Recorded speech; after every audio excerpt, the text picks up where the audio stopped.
তোমার কলম রাস্তা দিয়ে আসার সময় তোমার কলমটা পড়ে গেছিল। কলম ছাড়া পরীক্ষা দিবা কিভাবে? আমার কাছে 3টা কলম আছে। একটা কলমের জন্য এইভাবে পিছন থেকে ডাক দিয়া তো কুফা লাগাই দিলেন। মাফ করে দিও ময়না।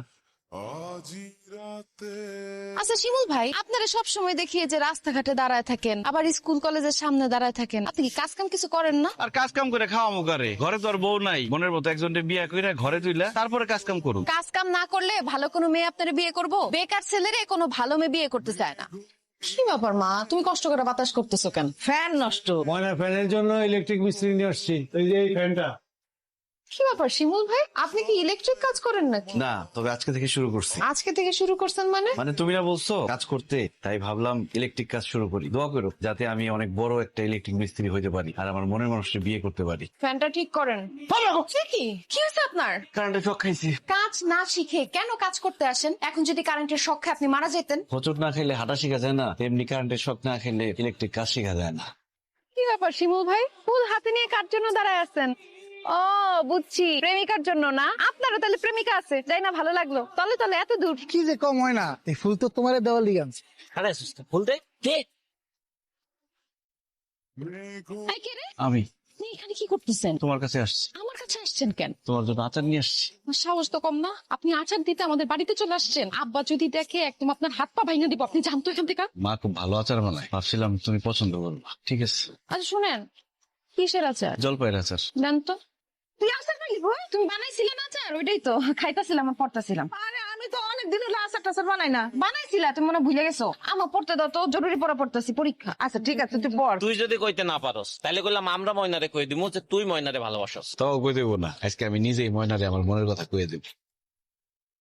তমাল, ময়না কার সাথে গেল ভাইকে? যেভাবে হাসতে হাসতে কথা কইতে কইতে গেল, আমি নিশ্চিত ওই পোলা ময়নার প্রেমিক।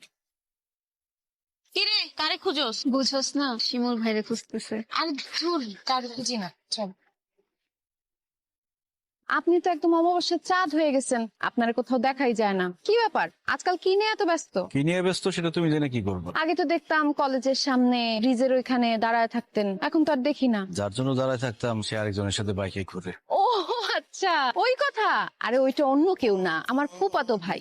অনেকদিন পর বিদেশ থেকে বাড়িতে আসছে, বাইক নিয়ে আমার কলেজের সামনে গেছে। তো আমার কইলো চল তোরে বাড়িতে নামাই দিয়াই। আমি বললাম চলেন। ও, তার মানে উনি তোমার ফুফাতো ভাই ছিল? আর আমি কত কিছু ভাবছি, ওনার সাথে তোমার বাইকে দেখে আমি খুব কষ্ট পাইছিলাম। শুধু কি কষ্টই পাইছেন নাকি হিংসাও লাগছে? হিংসা লাগবো না? ওরা অনেক হিংসা লাগছে। কেন? আমি অন্য একটা ছেলের সাথে বাইকে ঘুরলে আপনার হিংসা লাগবো কেন? আমি আপনার কে? তুমি আমার কে সেটা জানি না, কিন্তু সারাক্ষণ তোমার দেখতে মন চায়। তোমার না দেখলে আমার একটু ভালো লাগে না। আমি খাইতে যাই, ঘুমাইতে যাই, যাই করি না কেন, তোমার সুন্দর চেহারাটা আমার চোখের সামনে ভাইসা ওঠে ময়না। তোমার লিগে আমার এমন লাগে কেন কওতে? আমি কেমনে কমো? এত কিছু যেহেতু বলতে পারছেন, বাকিটা আপনি বইলা দেন। আর কি কমো?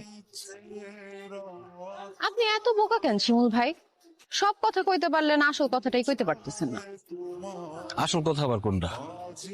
এই যে আপনি আমারে ভালোবাসেন।